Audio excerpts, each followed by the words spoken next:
Sauna. Sauna. Sauna. Sauna. Sauna. Are you still practicing that word? You got it right by the end of the last episode. Andrew, do you know how many emails I got from people commenting on me pronouncing that word wrong? Really? How many? Let me see. 2, 1, 2, 3. 3 Andrews, Andrew. 3 emails, Andrew. 3 Andrews, Andrew. You're making fun. 3 emails, Andrew. It's actually, I thought it was going to be more than that, to be honest. Well, it's a lot considering no one actually listens to this podcast. Yeah, well, I suppose that's true. So I've been practicing. You know when people lick their finger to help them get like a £5 or £10 note out of their wallet or purse? You know, like if they're like all stuck together. I think that's disgusting, but yes. How many times do you think is reasonable to lick your finger? Well, you're asking the wrong person because I think that once is too many. But I That's fair suppose enough. maybe if you lick your finger twice, maybe thrice at a stretch. By then, you should surely be able to get enough purchase on the note, right? Oh, by thrice for sure. That note should stick to your finger so long and have enough purchase that you can't even make your purchase because it's so stuck. Right, because why would you need to lick your finger 12 times? Excuse me? 12 times. Were they a regular customer? I'd never seen her before. What did she look like? Brown hair, brown eyes, round glasses. How old? Maybe like somewhere between 45 and 60. Yeah, that narrows it down. Thanks for that, Andrew. Well, I don't know, do I? Well, you saw her in person, didn't you? Yeah, I mean, I saw her, but I didn't think of how. I didn't think to think of how old she would be. I'm bad at guessing ages. Did she wear an animal print scarf? No scarf. Did she greet you with a quiet whisper? No, greeting was loud and clear. Did she look like someone who might have a medium-sized pond in their back garden? I guess so. I didn't really think And about... did she look like someone who keeps that pond well stocked with fish from all around the world which definitely shouldn't be kept together? Maybe. I reckon the note licker was Mrs. Barbara Finchley, and that's my final answer. That's my final answer. Actually, I did see that was her name on her loyalty card when I scanned it. She has a loyalty card? Yeah. You said that she's not a regular customer. Well, she didn't have many points on her card. Well, she needn't bother having a loyalty card if she's not loyal to the shop. Well, maybe she's got one just in case she becomes loyal to the shop. Well, when does she think that will happen? I didn't ask her that. When did it say it was registered when you scanned it? 2017? No. I think that when people ask for a loyalty card, we need to start asking them if they're planning to actually be loyal and use it before we waste our time setting it up for them. Jess, you only need to put their name in to register the card. It doesn't take long. Yeah, and that is using up valuable time which could be used otherwise. Doing what? There are endless things we could be doing. With that extra 30 seconds of time.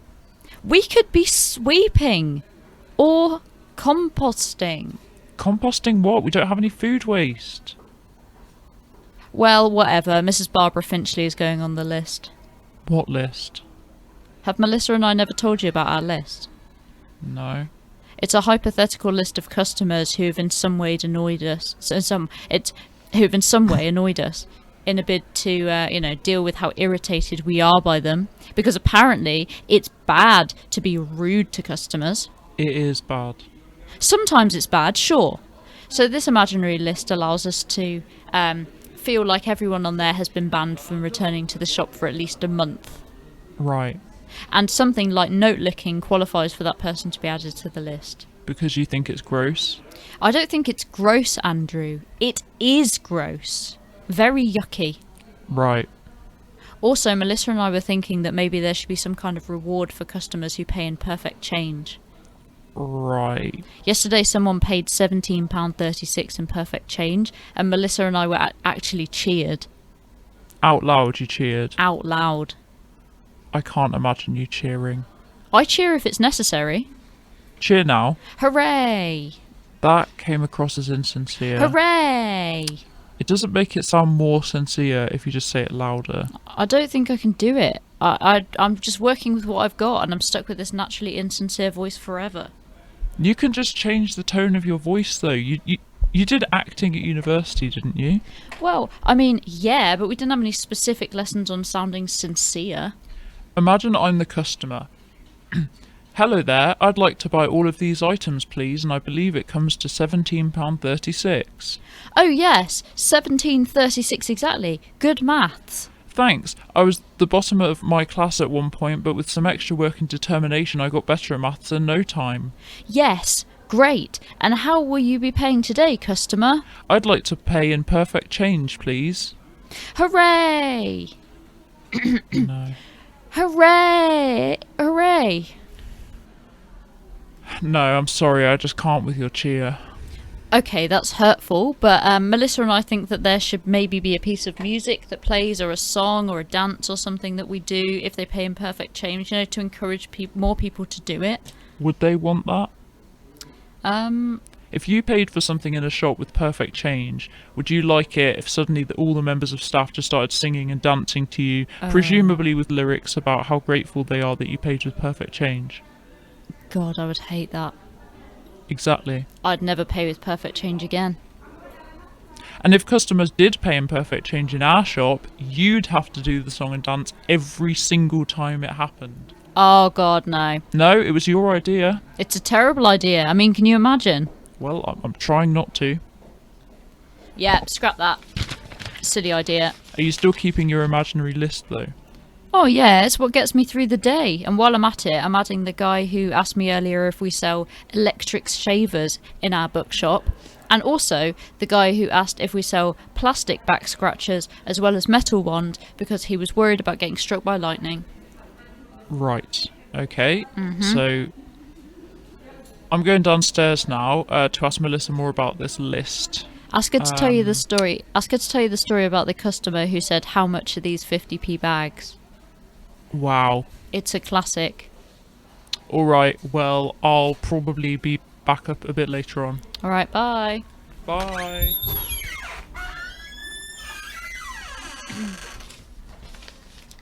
Okay.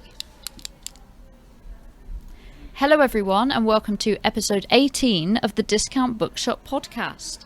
As always, I'm your host Jess, and I'm here to tell you everything you need to know about the Discount Bookshop. I'll get straight into the episode because in the wings we have local theatre reviewer Alex Lucas. You might remember in the last episode that I mentioned having beef with Alex Lucas over a review she did of my university production entitled Rubbish. Well, I'm happy to say that she listened to the last episode and got in contact to say that she would like to apologise for the bad review and explain why she wrote the thing she did. So, without further ado, here is Alex Lucas, local theatre reviewer. Okay. Just press the button to start. Okay, here we go.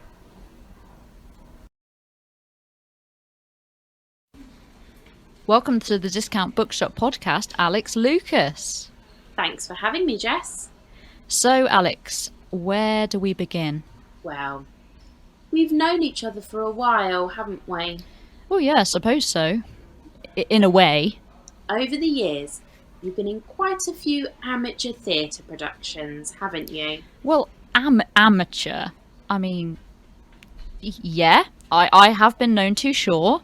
Not always the best quality, I think you'd be the first to admit. Well, would I? And certainly not all of the performances were well thought out, or acted, or directed. Did you have a director? For what? For any of the productions which you've been a part of? Well, yeah. I mean, obviously we had a director, or sometimes two. Ah, see, there's your problem. Where? Right there. A little mouse with clogs on. Sorry. I knew that something was wrong there. Wrong where? Why would you decide to have more than one director for a single production. Why? Well, I don't know really. I think I needed one production with more than one director, and I think that was because I don't know, two people in my university group wanted to do directing instead of performing. What was the name of your university course? It was called Performing Arts. Just gonna stop you right there. Do you see what you said there? No. You said that this was a performing arts degree. Yep. So why, Jess, would there be people on your course who would rather not be performing on stage? Well, I don't know. I think some people just decided that they wanted to direct for that particular production. I'm not sure. Did you ever ask them why? Well, no. I never really thought about it, to be honest, Alex. Well, maybe you should have thought about it. Maybe if you had questioned their decision to suddenly change profession, then your productions wouldn't have turned out so badly. Are you kidding me? They weren't that bad, Alex. Oh, they were.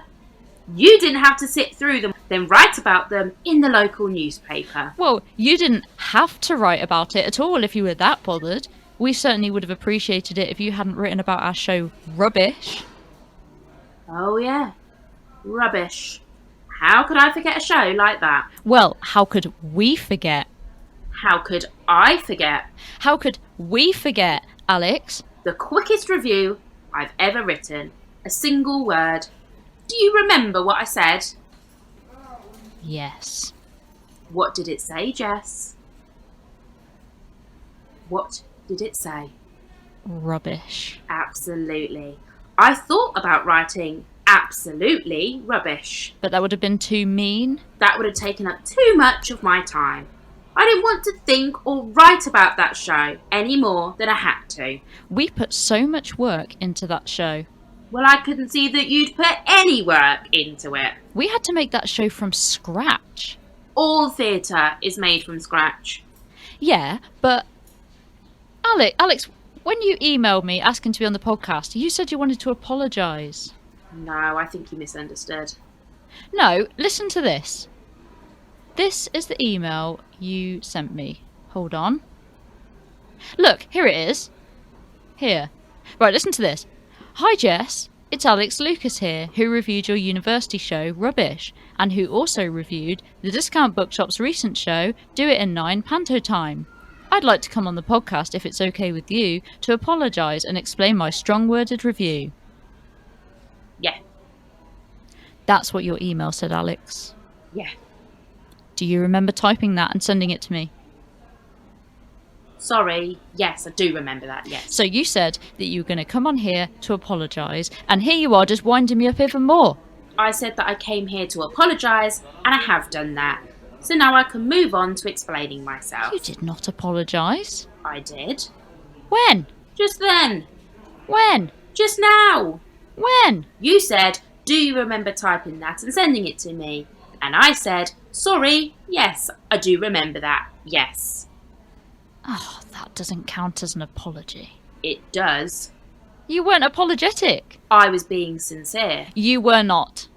Don't even say that you were being sincere, because I was being sincere.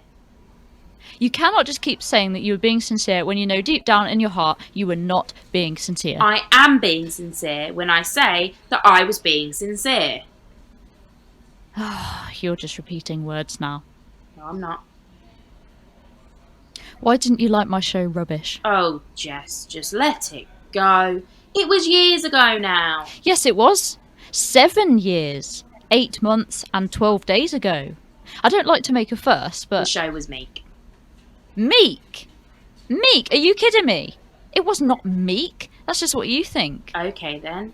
I thought the show was meek. Oh, okay then, Mrs. I'm gonna call your show meek. Oh, I've heard it all now. The costumes were meek. The acting meek. The storyline was meek. The storyline was not meek. The storyline was compelling. I think you're getting muddled up with your words, Alex. I think what you mean to say is, wow, Jess, your show was educational. The writing was groundbreaking. The acting was inspirational. And it was a production which will go down in history. Well, it has certainly gone down in history, Jess. Just not for the reasons you'd hoped for. Well, okay then. What did you think about the water fountain scene? Jess, it was like 7 years ago. 7 years, 8 months, and 12 days. I can't remember much of it. You must remember the water fountain scene. I mean... It was the one where all of the characters walk on stage one by one and explain their connection. Their connection to the water fountain. Oh yeah, I do remember that. Was that the scene where you... Yes. Oh, we don't need to mention that. That was my favourite bit. Really? It was the only part which made me laugh. It wasn't meant to be a comedy. So you didn't mean to fall off the stage? Did you say that you liked that bit? Jess, it was the funniest thing I've ever seen on stage. You fell backwards off that stool and all I saw were your legs flying up into the air, and I tried to make a photo for the review, but I just couldn't get there in time. Well then, in that case, yes, that was supposed to happen. We thought there's nothing better than when you're watching a rubbish play.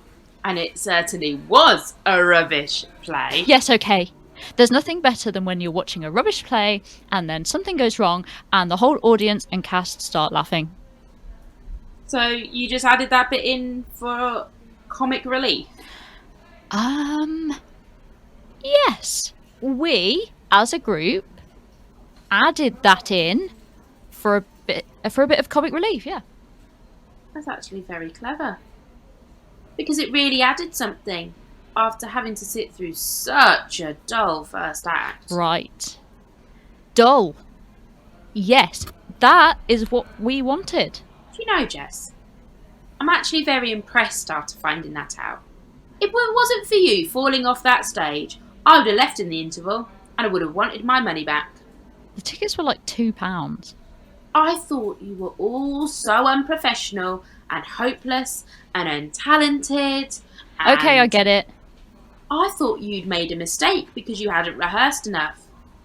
But now that you've explained yourself, I see that actually you and your group were using a very clever theatre tool by breaking the ice and allowing the audience some respite from what was such a boring play. I mean, honestly, to call it a play when it was such a mess. Shall I let you in on a little secret, Alex? Go on. We did it on purpose. The whole thing, it was all planned. What do you mean? We wanted to make the most tedious, repetitive, predictable, soul-destroying, tiresome, stale, uncreative, unambitious. Yes. And all of those things as well. We thought that if we make it all of those things for most of the first act, then the audience will appreciate the funny, unexpected moment at the end of the first act even more. It was like an experimental piece, exploring the format of plays and how comedic elements can support a dramatic piece and vice versa. So it was more of a concept piece than a dialogue-driven piece. We must have spent like 100 hours writing the dialogue, actually. But yeah, sure. The dialogue was designed to make the audience think that this was just your regular play. Really? It was an interesting piece being explored by students studying the arts. Yes. Well, Jess, I'm sorry I misunderstood. Oh, okay.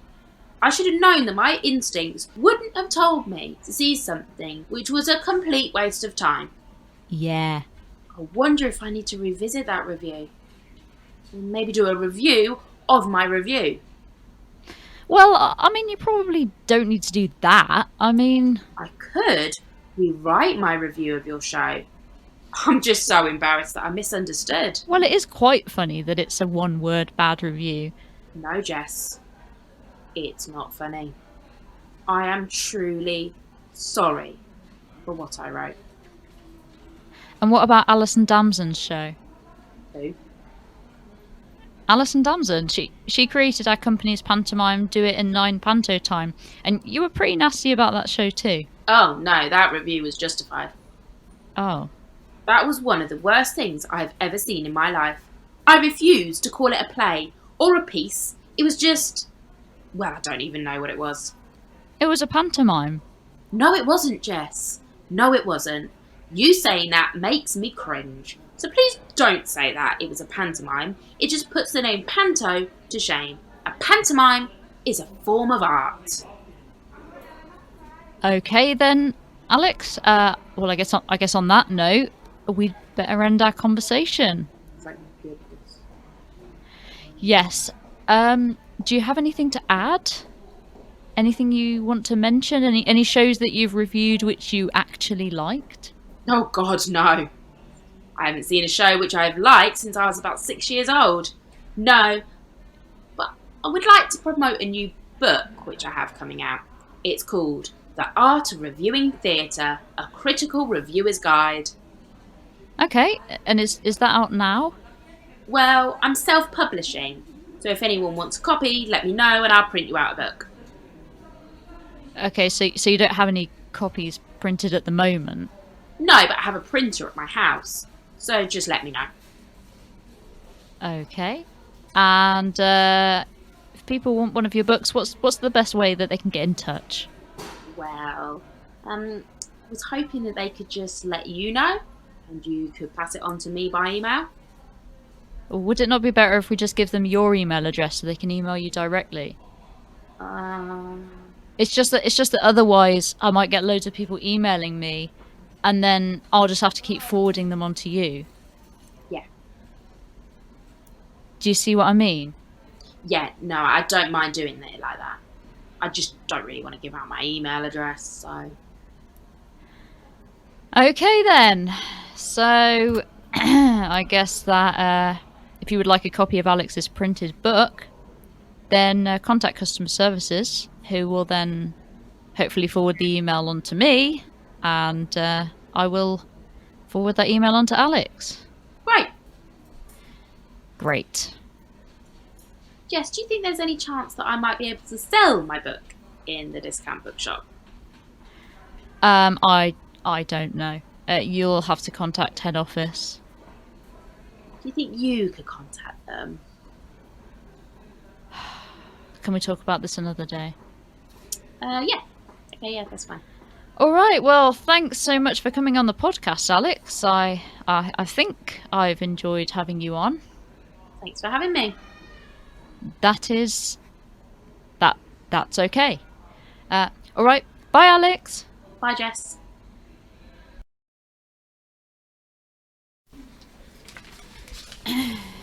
Okay.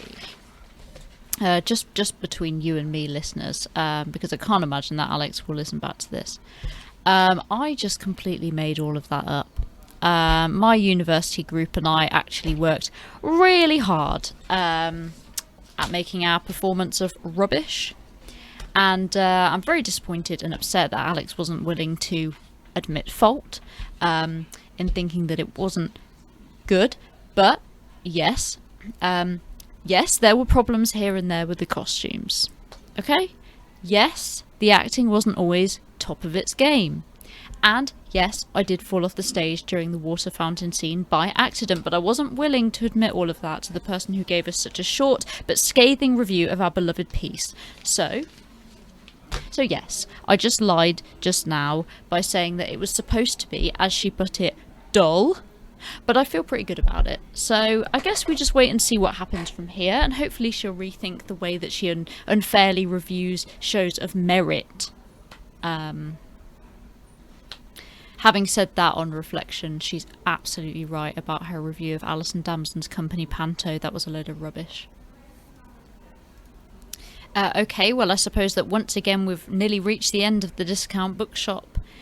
This episode 18, this episode of the Discount... Yeah, I said that. Well, obviously, we've never reached the end of... Well, obviously we've never reached the end of this episode before, because it's a new one. It's episode 18, but we once again have reached the episode of an episode, and this episode just happens to be the one which we've come to the end of. God, none of that made any sense. I'll just cut that bit out. But before we go, of course, here is this month's Employee of the Month. Ah.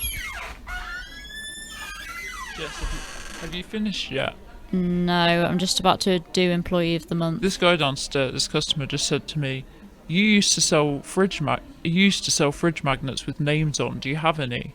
And I said, What? "We don't do fridge magnets." And he said, "You used to do them because I used to buy them from here." And I said, "I don't remember us ever selling fridge magnets." And then I suggested other places in town where he might be able to buy them from. Anyway, this guy wasn't having any of it. He started getting annoyed, saying, "You're telling me that you don't do fridge magnets?" And he did an impression of me like that. "You're telling me that you don't do fridge magnets?" "But you do." And he said, "You do? I can show you right now because I brought one with me as an example of one that I've bought from you before." And then he put his hand in his pocket and brought out a fridge magnet on it with the name Derek. With the name Derek on it. And he slammed it on the till counter, like slammed it. And I picked it up and looked at it. I looked at the back and guess what it said. It was from a different shop. It was from a different shop. Oh, that really ruffles my feathers, that does. And I bet he didn't even apologise or anything. Of course he didn't. Of course he didn't. And why would he? The customer's never wrong, so they have nothing to apologise for. Exactly. So what did he do? He just went, "Oh, look at that. It's not from here after all," laughed and walked off. What kind of laugh was it? Like a, "Oh, I don't care" kind of laugh, or like an embarrassed, trying to make light of the situation even though I know I'm in the wrong kind of laugh? I think he was definitely embarrassed. Good, because maybe next time he'll think twice before shouting at you about a fridge magnet. Yes, well, I hope so.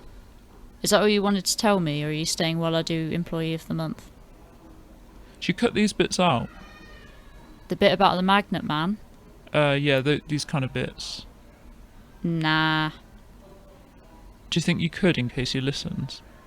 Andrew, no one listens to this. He's not going to listen. And even if he does, I think it's best that he hears about how his behaviour has affected your day at work. So... Oh, whatever. So who's Employee of the Month? Okay, well... okay, here we go. This person is a skilled singer and has been known to frequent the stage from time to time in his personal time. They are known for being driven, hardworking, ambitious, and driven. It says that twice. Is that a mistake, or does it mean that they're like known for being driven? I don't know. As in, like, they're known for being driven around by a chauffeur, and then as well as being driven, he's also driven, like meaning like ambitious in his life or career. I do not know. Surely they can't be known for being driven around, can they? I don't know. Well, whatever. They are known for being driven, hardworking, ambitious, and driven. They also enjoy sponge cake and soup. Together? It doesn't say. Well, each to their own. He is a sales assistant at our store in Plymouth. Any guesses? What? Is it Lily? Oh no, it was a rhetorical question to the listeners. Also Lily. I'm not used to you being here for this bit. Oh, sorry, I was thinking of sales assistant. No, it's all right, but anyway, sorry, Lily, it's not you this time. Sorry, Lily, I was thinking of sales assistant. No, his name is Wesley Gold, and he is this month's Employee of the Month. Sales assistants in Plymouth. I was just thinking. Sorry, Lily. Yes, well done to you, Wesley. You were nominated by your supervisor, Aury, for always being entertaining to work with, a kind-hearted soul, and for playing music in the shop when the two of us worked together on Sundays, she says. Well, let's hope that head office don't listen, because hate to be the bearer of bad news, but you're not actually allowed to play music in the shop. So, yeah, I was going to say that. We don't have the why rights aren't we to allowed? play music in shops. Why aren't we allowed? We don't have the rights to play music in the shop. Oh, well. Oh well. never mind. Hopefully head office don't hear this. I'm sure they won't, but if they do, at least you had fun while it lasted. Sounds like you've been having a good time up until this point at least. So well done to you, Wesley, and that's it for this episode 18 of the Discount Bookshop podcast. As always, thank you so much for listening. If you could take the time to like, subscribe, and give our podcast a good rating if you enjoyed, I would really appreciate it. And that's it. Anything to add, Andrew? No, bye everyone. Right, thanks a lot.